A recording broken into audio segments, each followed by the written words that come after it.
Bismillahirrahmanirrahim. Saya akan menjelaskan gimana cara membuat format RPLBK sesuai dengan Milos Habermas yang udah kalian kerjakan.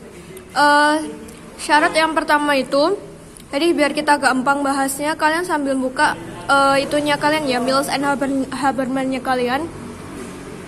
Jadi contohnya seperti ini. Ini Milos and Habermas-nya.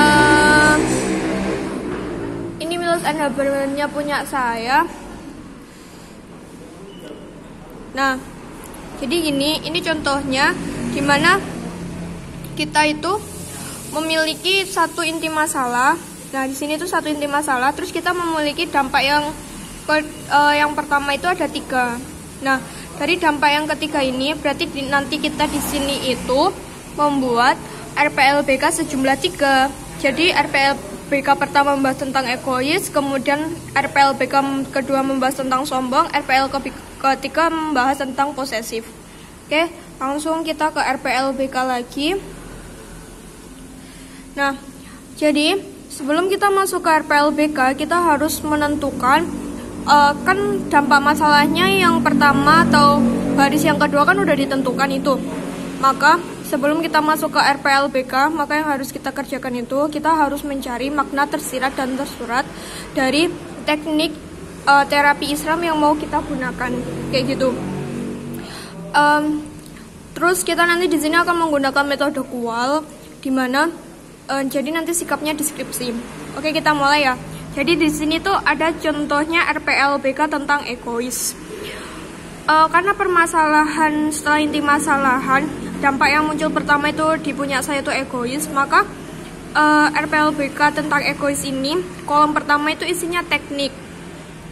Jadi teknik di sini itu dia membahas terapi apa yang ingin kita gunakan, kemudian kita kasih sub-sub terapi atau sub-sub tahapan terapi tersebut. Kemudian ini inti masalahnya. Inti masalahnya itu tentang egois itu tadi ya.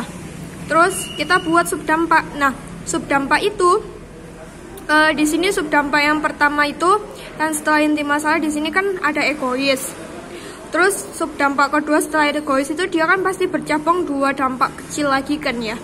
Terus habis itu subdampak yang ketiga, ini sub-sub yang terakhir kayak gitu. Kalau yang di sini, jadi ini yang dinamakan subdampak kedua, yang pertama ini yang dijadikan RPLBK. Kemudian ini adalah subdampak yang kedua atau poin A setelah A besar maka nomor 1. Kemudian terus ini yang A kecil, ini B kecil kayak gitu.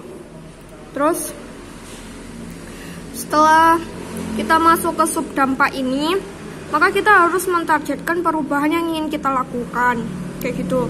Kemudian kita jabarkan tahapan teknik yang mau kita gunain. Terus kemudian keterangan. Misal di sini kita menggunakan terapi sholat. Kemudian kita gunakan subtahapan terapi ruku. Pertama niat, kemudian takbir, kemudian ruku kayak gitu. Terus di sini inti masalah yang ingin kita angkat itu adalah egois. Subdampak pertama yang di sini egois, subdampak yang kedua katakan dia itu tidak mau bergaul dengan orang. Kemudian yang dikelihatkan dia itu tidak memiliki teman. Kemudian target perubahannya dengan terapi Islam ini, maka target perubahan dari sikap egois itu ini kita mau dia itu lebih peduli dengan lingkungan kayak gitu. Peduli dengan lingkungan garis besarnya. Terus target yang ingin kita lihat, dia tuh bisa menyapa temannya di setiap pagi. Kemudian jabaran tekniknya itu dengan sholat pakai apa, misalnya niatnya itu dibenerin sambil pakai apa. Kemudian waktu ruku, terus waktu takbir kayak gitu. Mungkin ini aja penjelasan dari saya. Semoga kalian paham dan semoga kita dimudahkan untuk mengerjakan RPLBK ini. See you, terima kasih.